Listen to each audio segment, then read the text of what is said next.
Saludos cordiales televidentes de Salud y Vida.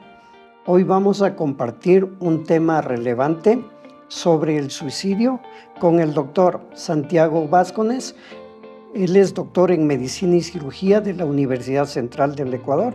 Tiene una especialidad en psiquiatría en la USAL Argentina. Nos enfocaremos en los factores protectores, las condiciones de riesgo, los signos y síntomas y cómo la familia, los educadores y la sociedad debemos afrontar estos desafíos.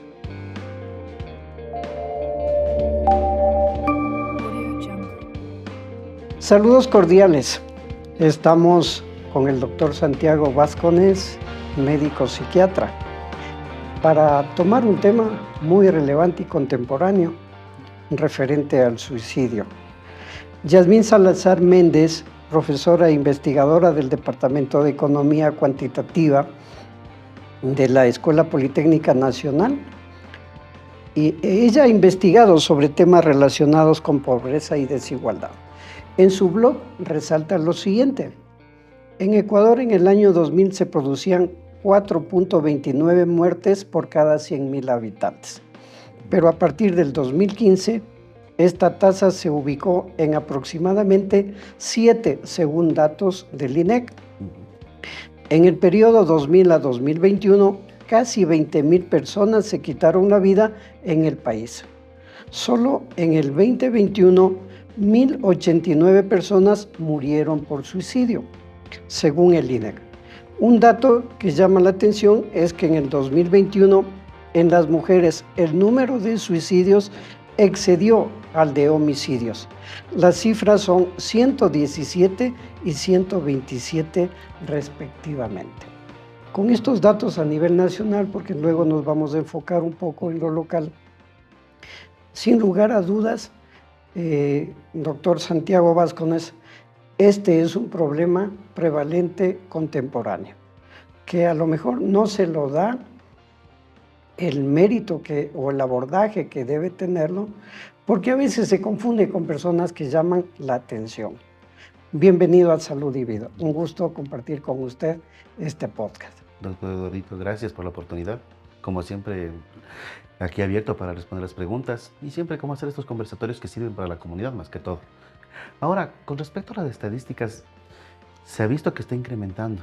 En realidad, si es que nos ponemos a analizar un poquito más, a medida que fue desde que nos enclaustraron por la cuestión de pandemia, todo fue como que subiendo. Claro que desde 2021 fue como que poquito a poquito, pero en el punto de la pandemia fue que a nivel mundial incrementó estadísticamente. Y la parte interesante que me dice de estas estadísticas es justo lo que he visto en consulta. Antes se decía que los hombres eran los que más cometían suicidio que las mujeres, pero ha ido escalando porque ha aumentado, digamos, la tensión. Y además, como en esta cuestión del enclaustramiento, la enfermedad, la morbilidad, y ha habido muchas patologías que han venido, incluso muchas reglas, muchos problemas sociales, muchos problemas económicos, la mujer ha tomado un lugar bastante fuerte dentro de la familia como pilar.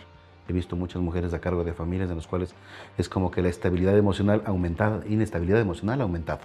Entonces, por lo tanto, obviamente va a seguir, a medida que la parte social y la parte económica siga disminuyendo, digamos, como estamos actualmente, va a aumentar esta inestabilidad y podría provocar más ideación e intentos suicidas. ¿Existe poblaciones más vulnerables en el Ecuador con este riesgo de suicidio? La verdad, a nivel general, sí hay muchos así. Siempre vamos a ir por dos lados, en la parte de adolescencia y en la parte geriátrica, digamos, la parte de ancianos. En los dos lados. Acá por este lado tenemos la parte hormonal donde está formándose la personalidad hasta alcanzar los 25 años, la formación neurológica y la parte endocrinológica en esta parte. Y por acá, obviamente, ahí viene justamente en la parte geriátrica la soledad, la parte social, la parte económica. Serían las variables Sí, que van a sí. intervenir en este riesgo de suicidio. Claro, y hay dos factores importantes acá, que tenemos factores de riesgo y los factores protectores. Ajá. Y justamente son los dos. Por ejemplo, en los dos lados podemos sentirnos como que estamos abandonados, por ejemplo. La cuestión es... Santiaguito, perdón, Sí, una sí, puntualización ahí, para esclarecer un poco sí. para el público. Es decir, que una población muy vulnerable sería desde los 15 hasta los 25, Sí, 29 años, 5 años más o menos. y el otro a partir de 50, Yo diría a partir de unos 60 años. 60 años. Unos 60 años. Ya. Son las edades más importantes que estar claro de que esas partes son más vulnerables. No quiere decir que el resto no tenga esa tendencia. Quiere decir que son más vulnerables nada más. Como una campana de Gauss, ellos tienen más Ujú. predisposición. ¿Qué nomás debemos considerar en estas poblaciones vulnerables? Factores de edad, que ya lo acabamos de Ajá, escribir. El género. Usted acaba de decir sí, que antes intentaban más los hombres sí. y creo que era más por ahorcamiento, Más letales, digamos. ya, y las mujeres más por ingesta de pastillas. Sí, tomemos en cuenta que en mujeres siempre más es la ideación que el intento. Ujú. En el hombre es más el intento que la ideación. ¿Cuál es la diferencia? En el intento ya se lleva a la acción y el hombre es más letal. Por eso es que en estas edades es como que los hombres somos más impulsivos también. Entonces ahí viene lo que decía usted, los factores. Por ejemplo, hay factores que son modificables y los que no son modificables. Ejemplo, un modificable podría ser tal vez una enfermedad mental, digamos. Por Hablemos de ejemplo, otra una enfermedad, depresión una que se depresión. puede, o Claro, una ansiedad o el trastorno ansioso depresivo. exacto. Eso se puede modificar, tal vez con terapia psicológica, tal vez con medicación, tal vez algún otro tipo de terapia natural o alguna cuestión recreativa, pero se puede modificar.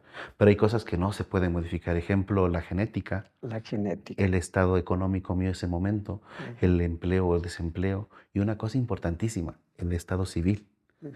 pero que no sea a diferencia del casado.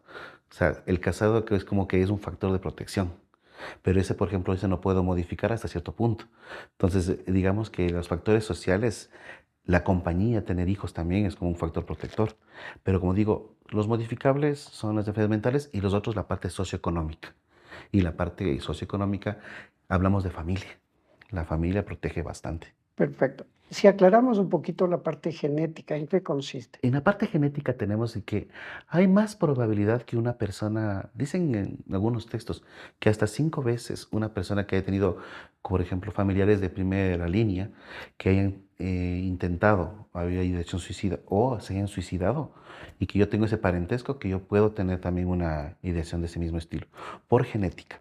La otra, la parte genética también es el trasfondo de las enfermedades mentales. Hablemos de un paciente que tenga esquizofrenia, bipolaridad, un trastorno de personalidad, pero viene de otras generaciones. Entonces tengo más predisposición. No quiere decir, hay que tomar en cuenta, mucha gente dice no, es que es enfermo mental y siempre va a tener una predisposición a la parte de suicidio. En realidad no todos los enfermos psiquiátricos llegan al suicidio. Hay una predisposición, sí, pero no es como que todos van a suicidarse o quieren hacerlo. Vienen por ahí algunas ideas, pero no siempre es así. Pero en esa partecita yo siempre considero que también el factor ambiental es importantísimo. Por ejemplo, con lo que decía de la familia. Yo Ujú. les digo, la familia es protector, pero ¿qué tal si son familias disfuncionales? Claro. O familias que no sean relicientes, que no sepan enfrentar problemas y no puedan resolverlo, Ujú. los hijos van a crecer con ese tipo Yo, de factores de riesgo. por ejemplo, se Perdón, habla, y sí, también le agregamos la impulsividad en eso. claro, es que también en enfermedades mentales también podemos agregar impulsividad, antecedentes de agresividad y la cuestión es que la persona no sepa controlar sus impulsos. Y hablo en esto, por ejemplo, no necesariamente, uno siempre dice impulso con ira, ¿no? También hay otros impulsos, por ejemplo, me robo alguna cosa, me paso un rojo, o sea, son cosas, algo impulsivo. Quiero sacar bronca a una persona en la calle. Entonces es como que yo tengo esa predisposición. Y a veces cuando se averigua en la historia clínica, que se tiene que realizar tanto el psicólogo como el psiquiatra, los antecedentes familiares. Y a veces sacamos que papá fue así o mamá es así, los abuelos tienen de esta manera, tíos tienen esta predisposición, alguien ya está con tratamiento psicológico, psiquiátrico. Entonces, Habló usted de situaciones que se pueden modificar, se puede ujú, cambiar. En este caso serían problemas de salud mental, claro, como ansiedad, depresión, sí, ¿no? exactamente. Que son aspectos muy importantes. ¿Cómo es el abordaje de estos pacientes? ¿O cómo podemos identificar esta sintomatología previa a intentos autolíticos? Bueno, hay que tomar dentro de la sintomatología que vienen, empiezan normalmente, digamos, es un paciente depresivo. Empieza a tener una cosa que se llama anedonia, que es la falta de placer. Empiezan a tener una sensación de que no les importa nada, realizan las actividades sin gusto, como que les falta el placer por la vida. Porque muchas veces confundimos. Está triste, está llorando, está lábil. No, en la depresión tendríamos que tener esta falta de placer por las cosas. Entonces, es un punto importantísimo ahí. En este estado de falta de placer es como que ahí vienen como que compañía de pensamientos. Empiezo a reestructurar mi pensamiento del pasado, de mi futuro, qué va a pasar de mi futuro, cómo fui en mi pasado. Y empiezan poquito a poquito a como sembrarse semillas en el pensamiento, en el cual empiezo como que a idear o pensar, ¿y si yo no existiera? ¿O si yo no hubiera existido? ¿Y si mi familia se pusiera bien si yo no estuviera aquí? Son como preguntas que me hago. Pero durante el proceso, como digo, empiezan a tener esta falta de gusto por la vida, digamos, empieza a hacerse más fuerte el pensamiento, empieza a ser más fuerte. Eso en algunos casos de depresión. Ahora con la ansiedad cambia un poquito, porque el sistema nervioso, el que nosotros nos ponemos como que en alerta, se activa. Y estoy como desesperado, alerta, y la sensación, incluso cuando entran lo que dicen los ataques de pánico, que es la sensación de muerte, me voy a morir, mi corazón se sale, tengo palpitaciones del corazón, la respiración me altera. También una opción que viene a la mente es, y si yo no estuviera con vida, posiblemente no me pasaría esto. Entonces son como que excursan los pensamientos. Entonces es como que ahí empezamos a ver la sintomatología. Hay gente que se sienta y francamente lo dice. No tengo deseos por vivir, no quiero hacer esto, me ha pasado esto. O ya vienen con intentos previos. Entonces como que ya lo intentaron a los 12, 13 años, a los 25, 30 años se vuelve a repetir. Entonces como que, entonces podemos ver ya la sintomatología ahí. Pero en los dos casos, hablemos de depresión y ansiedad. Muchas veces estos intentos previos, a veces en la familia lo toman como llamados de atención. Mm. ¿Cómo diferenciamos realmente llamados de atención de verdaderos deseos autolíticos? En realidad hay que ver, básicamente esta cuestión de llamados de atención es como que la gente quiere obtener algo al proceder a hacer esto.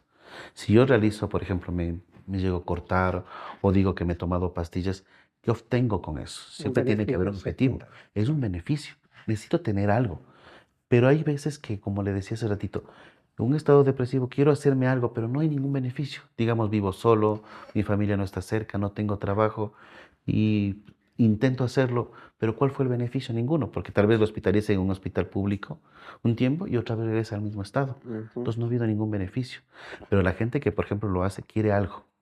Quiero llamar la atención porque me siento solo, me siento abandonado, me siento triste o quiero obtener cosas, porque actualmente también pasa mucho eso. Que he visto mucho que en adolescentes quieren obtener cosas para ellos. Porque últimamente como los papitos salen mucho tiempo a trabajar o pasan mucho tiempo solos, es como que cambia la dinámica. Se sienten más tranquilos con un buen celular, una buena computadora y quieren, por ejemplo, ganar en las amistades o las salidas afuera, digamos, a la calle. Entonces hay que evitar esa cosa de, como papás, darse cuenta por qué quieres llamar la atención. Por ejemplo, hay gente que en un estado no le di permiso para que no salga el viernes a las 9. No te di permiso porque está peligroso, sabes que no quiero que salgas, no quiero que tomes y de pronto ese día hubo un intento entre comillas, podríamos llamarlo así. Ahora, hay que considerar algo. El hecho de que sea como que quiero llamar la atención a algo, no quiere decir que el proceso terapéutico se haga diferente. Porque, por ejemplo, yo procedo a cortarme. Tal vez quise llamar la atención, pero por ahí se me fue de las manos. El proceso es igual. O sea, es una internación para valorar con el médico cirujano, el plástico, a veces el vascular cuando hay cortes, Ujú. y la parte terapéutica psiquiátrica es la misma. Se funciona porque en ese momento que es una emergencia, yo no voy a estar evaluando la parte familiar, tengo que actuar en la parte de aguda. Y entonces es como que la terapéutica sí viene a ser lo mismo ahí, en ese estado de emergencia, si pudiera Perfecto. pasar. La ansiedad y la depresión son factores modificables a través de un buen Claro. tratamiento. ¿Qué hay de la esquizofrenia? Porque la esquizofrenia también está asociado a los intentos autolíticos. Claro, se asocia bastante, si podríamos más bien decirle como la psicosis más bien, como que entran estos brotes psicóticos. Ujú. Claro que hay una alerta, pero igual, si es modificable, claro que no va a cambiar la enfermedad, su diagnóstico y su tratamiento se mantiene, pero la verdad es que estos pacientes solamente en el brote psicótico pueden tener esta tendencia. Ahora, ¿por qué ellos pueden estar tranquilos? Porque con la esquizofrenia el tratamiento farmacológico es indispensable y es para toda la vida. No es como que pueden dejar de tomar. que sí hay ocasiones en que los pacientes dejan de tomar porque me sube de peso, porque me siento muy adormilado, muy, como que me siento muy, a veces muy activo. Entonces abandonan la medicación. Pero eso, tomando la pastillita, se modifica. Ujú. Entonces es modificable también la esquizofrenia, siempre y cuando tome la medicación, obviamente. Perfecto. Hemos visto estos factores que son importantes Ujú. en estas condiciones de suicidio. ¿Qué rasgos esenciales podríamos encontrar en las personas previas a estos intentos autolíticos o el suicidio consumado?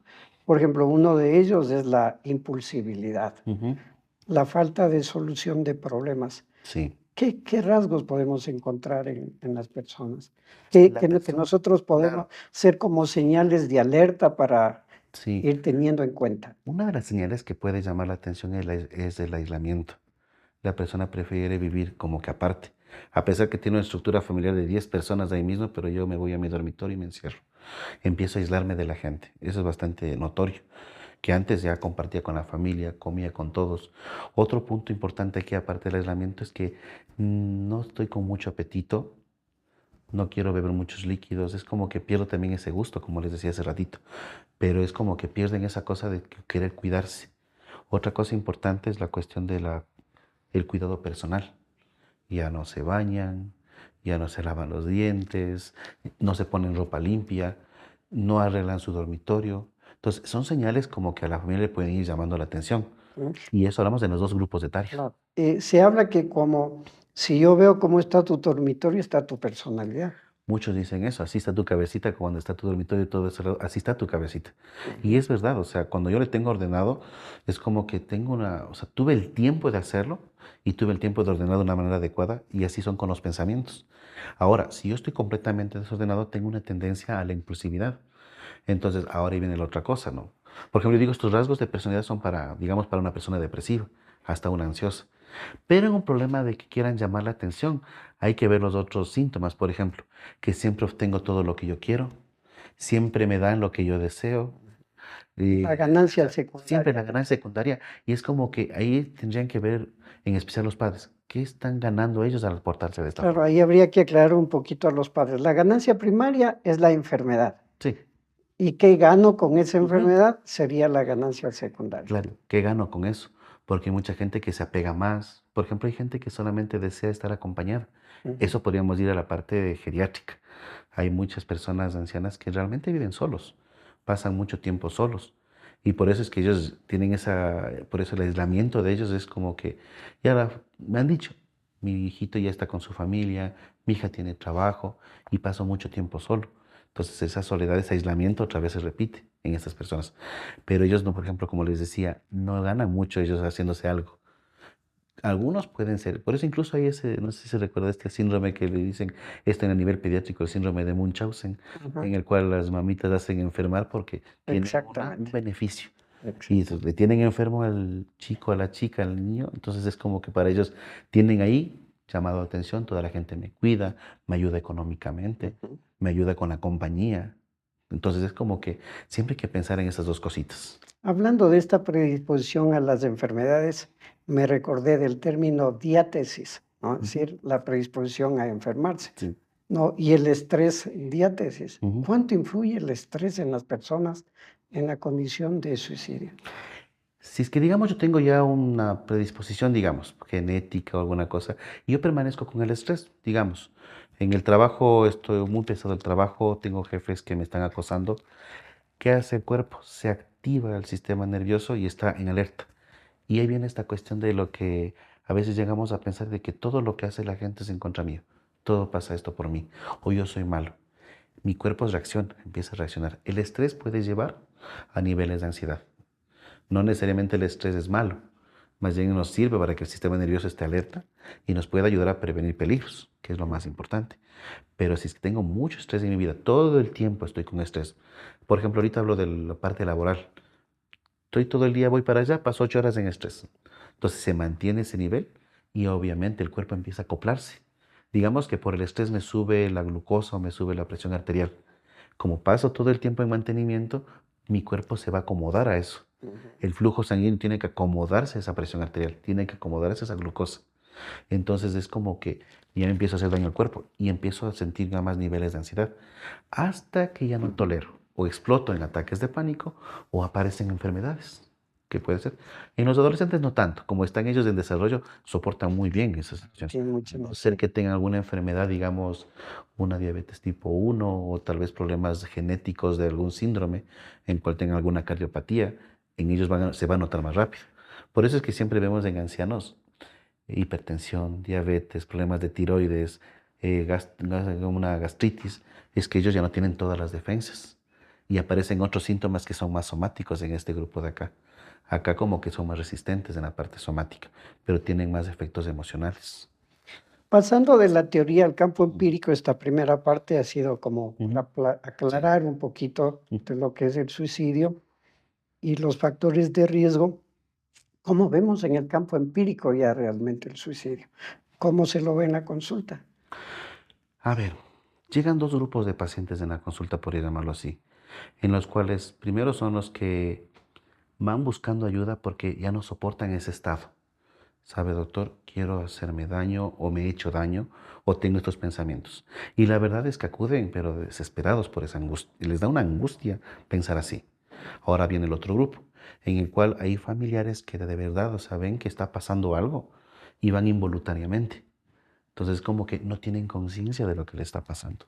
Entonces, yo diría que en la práctica me ha tocado, los que van conscientemente a buscar ayuda, tienen conciencia de la situación y de la enfermedad, y los otros que tienen conciencia de que algo pasa en su entorno, pero no tienen conciencia de que esto puede ser una enfermedad, porque a veces incluso familia y el mismo paciente creen que esto es normal, o sea, o va a ser pasajero, o como hablamos hace un ratito, es por llamar la atención nada más. Pero esos son los dos grupos que llegan, digamos, y ahí sí, en los dos grupos etarios que pueden revelar. Ante esto, ¿qué medidas preventivas deberíamos tomar? Por ejemplo, los padres en el hogar o los educadores que son los que están en contacto con este grupo vulnerable de 15 a 29 años. Sí. ¿Cuáles serían esas medidas preventivas? A Una de, nivel de sociedad, sí, inclusive. una de las cosas de estar siempre pendientes, o sea, por ejemplo, escuchar. Porque a veces como que ya está en su cuarto, dejémosle ahí que se encierre, está con el PlayStation o está escuchando música. No, o sea, prestarle atención. Aunque no quiera conversar, estar ahí, como que sientan la presencia. Porque necesitamos evitar ese aislamiento. Necesitamos evitar esa sensación de abandono. Entonces, una cosa buena para los padres es cómo estar más pendientes. Porque a veces es como que ni yo le entiendo a mi hijo, mi hija. Tengo que Mm. estar más pendientes de ellos, ver qué es lo que te pasa. Entonces, una de las cosas es estar presente. Porque muchas de las quejas que hay de los adolescentes es que, no, mi papá no sabe lo que me pasa. Mi mamá me trajo, pero mi papá no sabe que estoy en consulta. Ujú. O mi mamá no quiso traerme, pero lo obligué. O sea, tengo que estar presente y también ser como que validar esas emociones. Eso es importantísimo. A ver, me siento triste. Y el padre tiene que ver, ¿por qué estás triste? No, pero eso yo en mi época no era así. Yo salí sin psiquiatra, sin psicólogo, y a veces como que hacemos comparaciones con otras personas o con situaciones laborales o Son familiares. realidades muy distintas. Exacto, y hay mucha gente que tiene eso. Pero yo salí sin pastillas, ¿por qué no sé qué necesitas vos de eso? Son realidades distintas, entonces tengo que, cada uno tiene su universo de emociones. Entonces una cosa importantísima es validar esa emoción. A ver, te quiero entender, a ver, cuéntame, pero darle como que, a ver, sí, esto te está pasando, busquemos soluciones, porque a veces nos contraponemos esa validación, o sea, le invalido a la persona y peor, ¿qué voy a hacer? Yo no voy a contar, no le voy a explicar lo que me está pasando. Entonces tengo que validar esa emoción, tengo que estar presente con la persona. Entonces eso es importantísimo con los padres, incluso con los hijos de personas ancianas que digamos que viven solitos. También, o sea, validarles, ¿sabes que me siento mal? Me duele la espalda, me duele el codo, me duele... Sí, debe ser cierto, porque hay mucha gente que dice, no, no debe ser, siempre se queja, siempre tiene esas quejas. Entonces, no, validemos, porque posiblemente en su sistema nervioso, como dije yo hace rato, se acomodó. Posiblemente sí esté sintiendo dolor, sí le moleste. Entonces, Uno de los aspectos que se puede ver en la juventud, por ejemplo, se los llama la generación muda, porque no se comunican, o sea, están ah, con el celular y todo eso. sí. Y muchas veces se ha visto cambios muy abruptos de chicos que salían, que participaban, y de un rato al otro cambiaron sustancialmente, se quedan encerrados, hacen sus tareas, es decir, los padres lo ven como un buen cambio. Ujú. ¿no? Claro. Pero no pueden ir detectando que ya hay una condición de riesgo, de peligro, de que se queda solo encerrado, no socializa, Ujú, mientras está en el colegio, casi no sale a participar con el resto de compañeros, sino que se queda en el aula ujú. o está aislado. Sí, es bastante común ese cambio y es abrupto. Entonces ahí es donde viene, claro, hay papitos que van a decir que bueno, ya se quedó en casa, no sale, ¿no? Ujú, Pero en realidad no es tan bueno que haya cambiado de golpe. O está pensando algo o le pasó algo. Y normalmente cuando son adolescentes nos podríamos ir a esta cuestión del bullying que suele haber, que es común. Pasó un solo evento puede provocar que todo mi aparato psiquiátrico, psicológico, la parte social se desplome. Me quedo en el limbo, digamos. Que prefieren encerrarse, aislarse a sí mismos. Y ujú. eso es un mal indicio, puede ser un mal pronóstico, porque puede estar cavilando, pensando. ¿Qué Exacto. tal si es una persona que tal vez genéticamente tiene predisposición a una psicosis? Es decir, empieza con ideas paranoides que son ideas negativas. ¿Qué tal si es una persona que empieza tal vez por la parte genética a escuchar voces o algo, pero solamente por ese evento?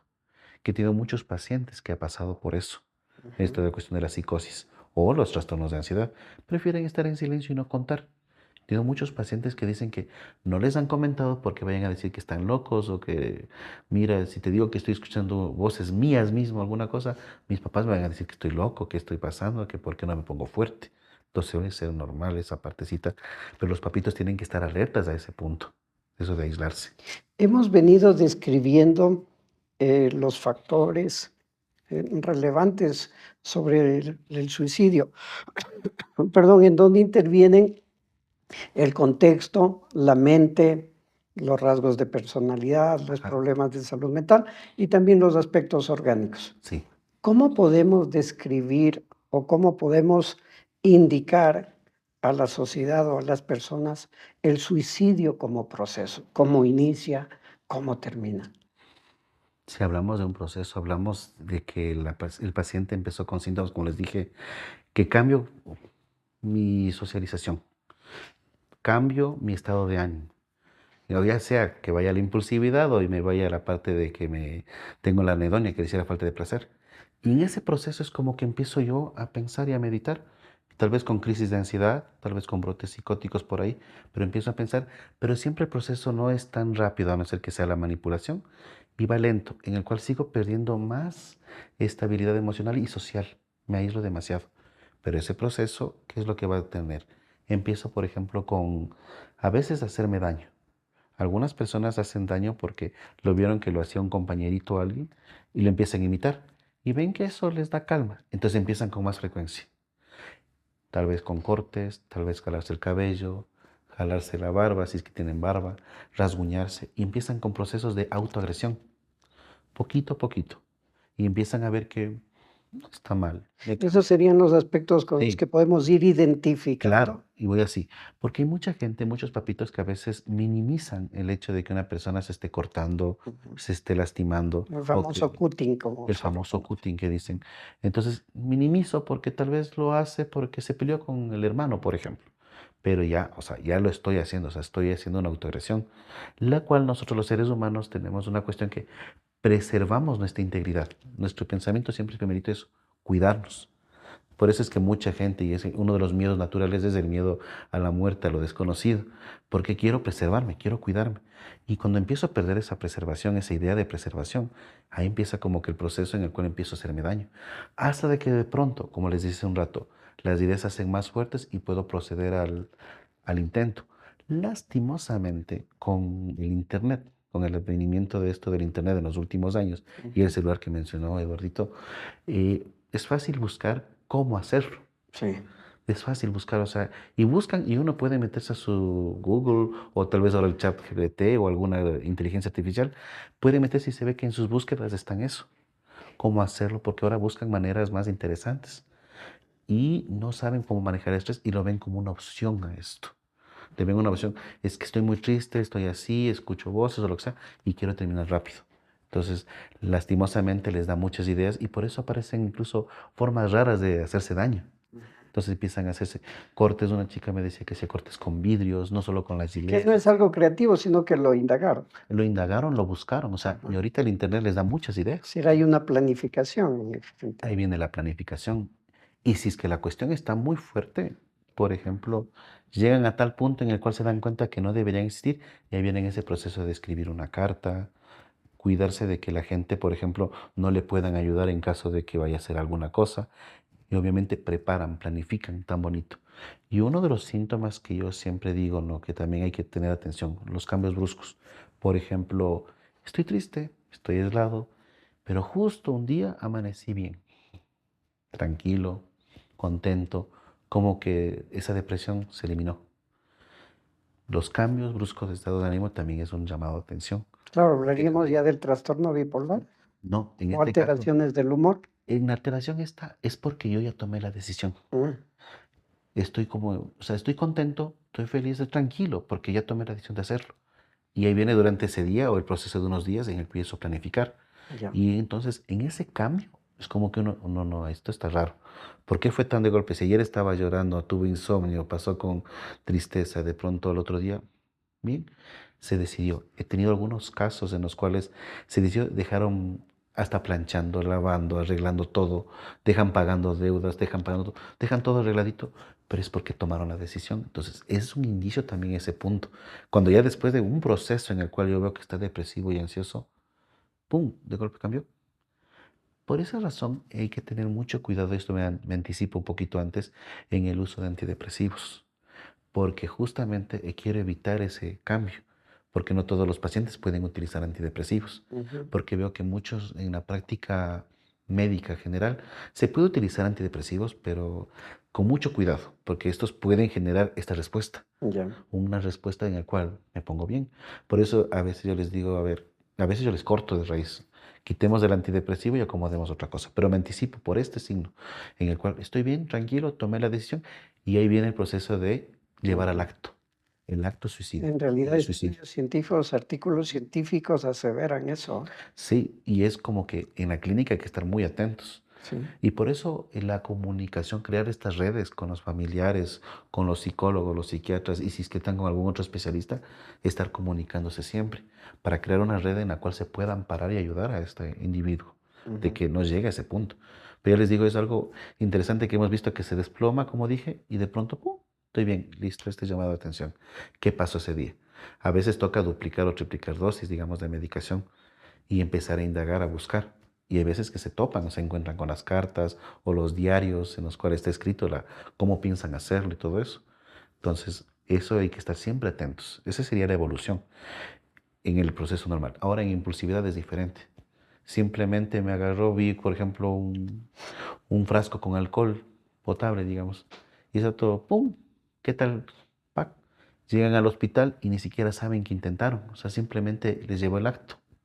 Tal vez estaba con mucho estrés, lo que se suele llamar esto de la disociación, que Ujú. muchos ya llegan con ese término, muchos Sí. chicos vienen, es que me disocié, digo, y no están en terapia psicológica ni neurológica, como para decir que aprendieron, pero ese es ese estado en el cual un ratito me voy de mi mente, ¿no? Como que vuelo, pero ellos es como que ya vienen aprendido y se disocian, digamos, toman ese frasquito y aparecen en emergencias, o de pronto sí pueden llegar a hacer el cutting igual, pero por ejemplo es una sola ocasión y no volvieron a hacerlo, fue ese momento de estrés en el cual se pierden.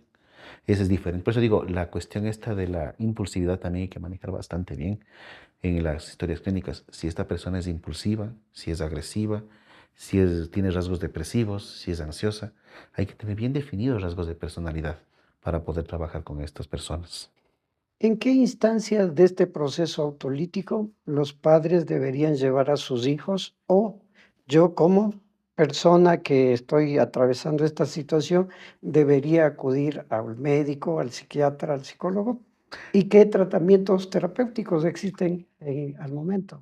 Si es que hablamos, por ejemplo, son los cambios de estados de ánimo. Si es que empiezo con muchos cambios, pero hablemos de los padres. Si ven que está cambiando mucho o tienen quejas en el colegio o quejas en la escuela, que se peleó con tal persona, que antes no era así, que cambió. O sea, cuando veo cambios de estados de ánimo, yo lo que siempre aconsejo, primerito, acudir al psicólogo. Primerito.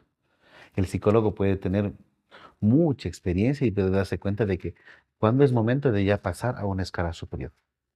En el caso de ancianos, como va a haber unos síntomas medios interesantes, yo siempre recomiendo mejor ir primero o al geriatra o al médico internista para que ellos valoren y ellos también pueden. O sea, no piensen que porque no son especialistas en salud mental no pueden detectar.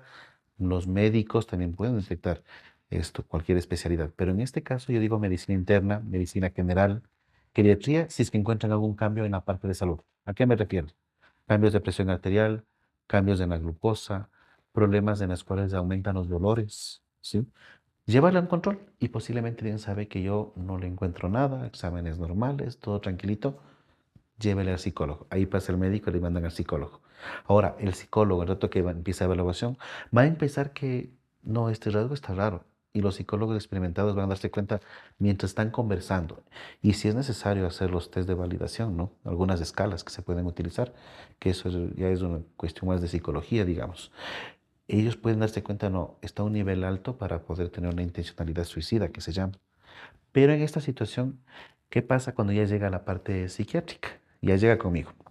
En la parte psiquiátrica, si yo veo que la persona de verdad está con los pensamientos alterados, está muy triste, lo que utilizamos son medicamentos de estilo antipsicóticos para intentar disminuir esa cantidad de pensamientos que tiene.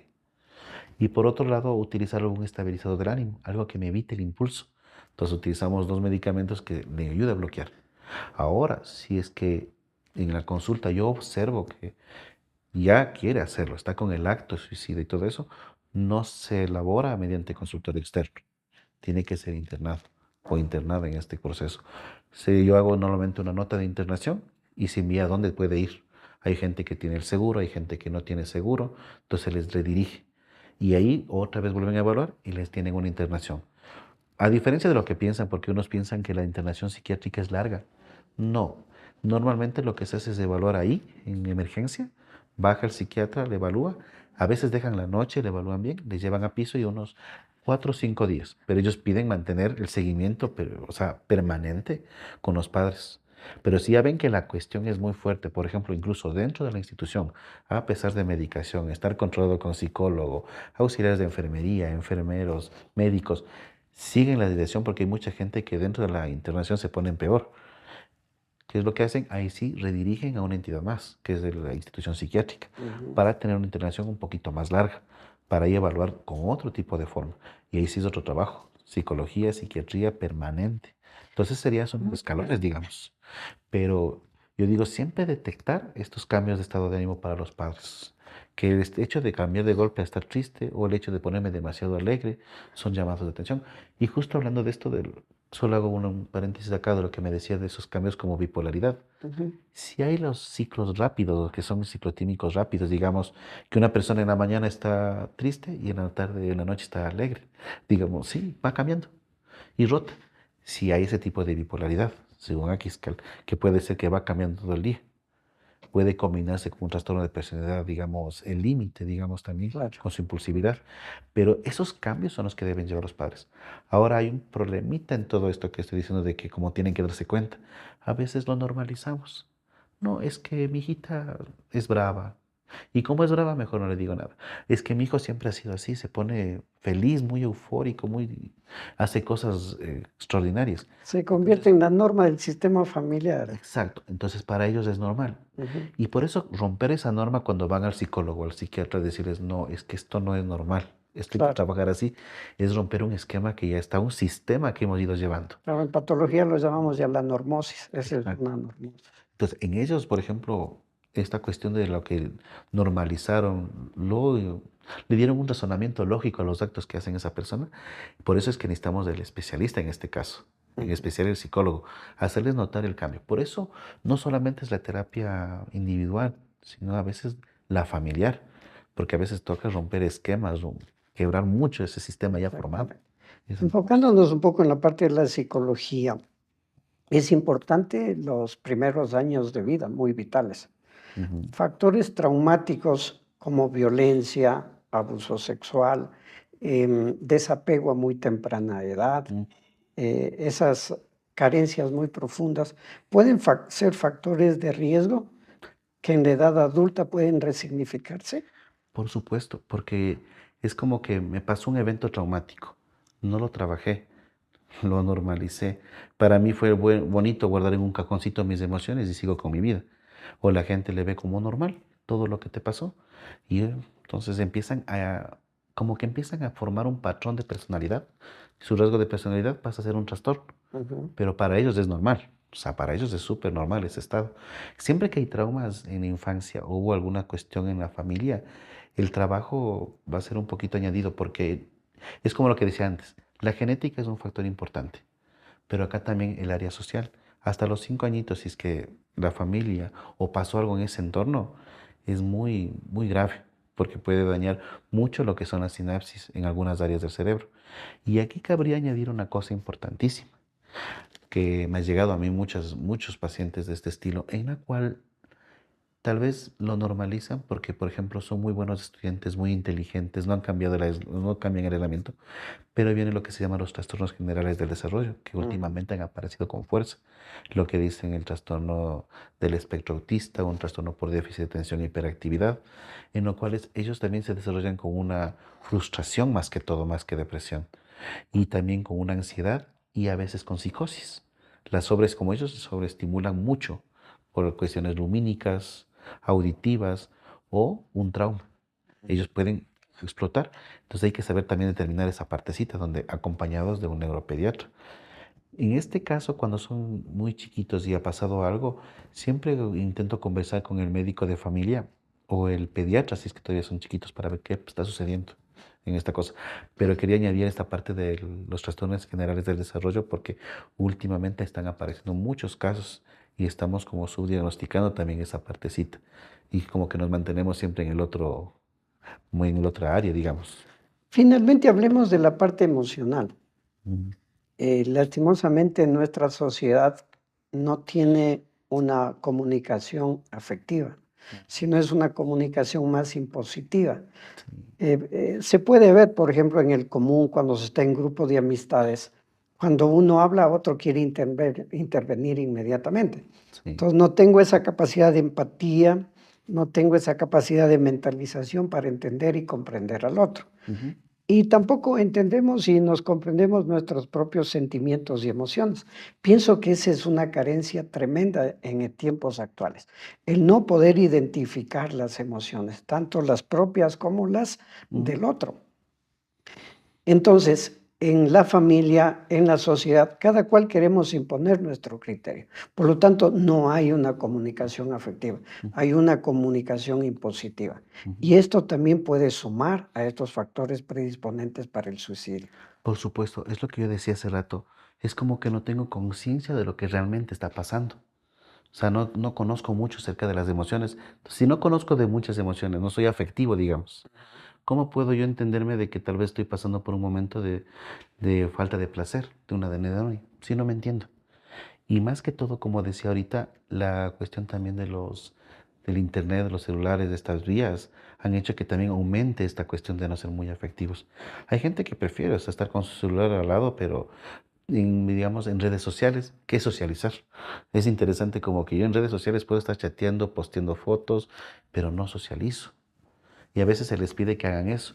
He tenido mucha gente que ha dicho que tal vez la solución sea cortar el celular, cortar el internet, y es como que, ¿y qué hago? Es mi herramienta. Pero eso sí tiene muchísima razón. La falta de empatía, la falta de comprensión de los síntomas, de mis emociones son los que pueden llevar a aumentar esto. Ujú. Porque en realidad no lo entiendo. Y puede uno sentarse a conversar como estamos conversando ahorita y querer explicarle que, mira, lo que sucede es esto, de esta forma, por esto, hasta querer hablarle cuando son muy inteligentes, vienen ya anticipándose, en especial, por ejemplo, sean estudiantes de medicina, de enfermería, de psicología, vienen ya con conocimientos, se les explica hasta por ese lado para que entiendan que algo está pasando. Pero en realidad esta cuestión de imposibilidad, por eso yo siempre les pido que sean la familia que colabore con el tratamiento. Esto es más de familia, porque como les dije, un factor de riesgo es el aislamiento, la sensación de abandono. Entonces es necesario que la familia esté presente. Alguien tiene que estar, porque a veces sí nos topamos con gente que están solitos.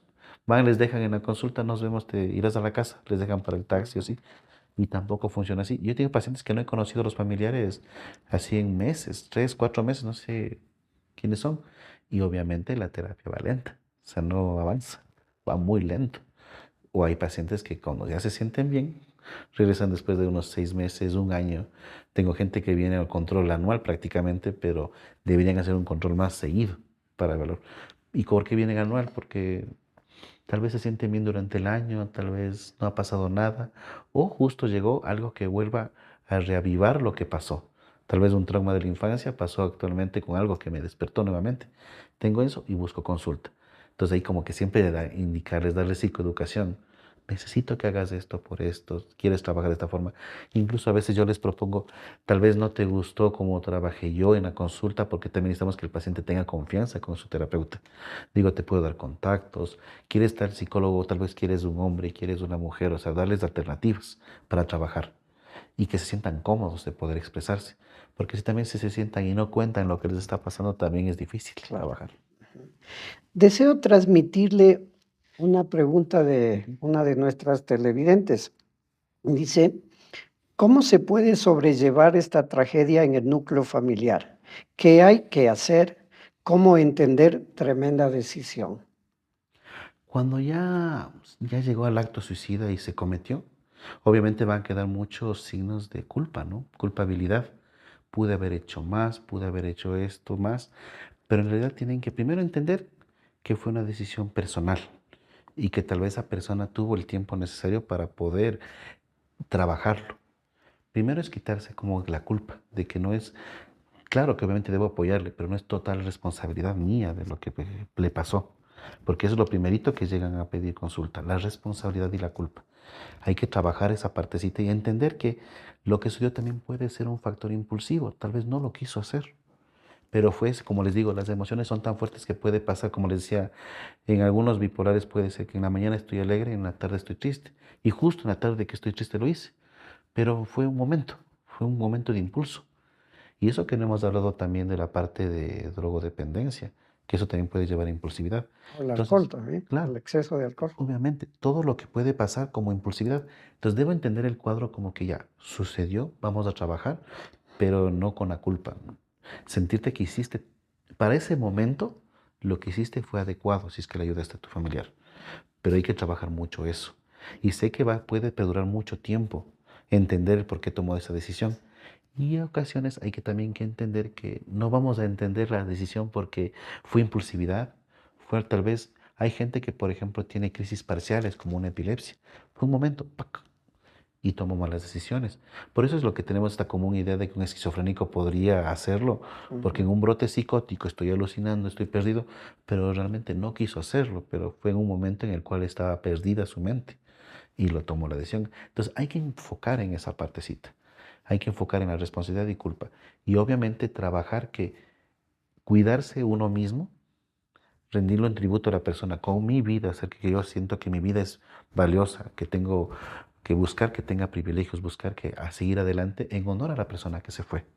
Y muchas veces como que todo lo que yo haga de aquí en adelante sea en honor a esa persona, hacer que como que rituales míos para hacer que hubiera hecho esta persona en función de. Y a medida que va pasando el tiempo, con los cambios que van haciendo, se van sintiendo mejor.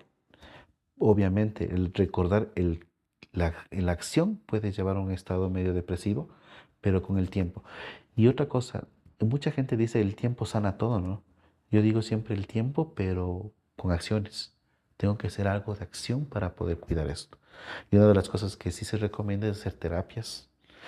Y en este caso puede servir mucho la terapia psicológica.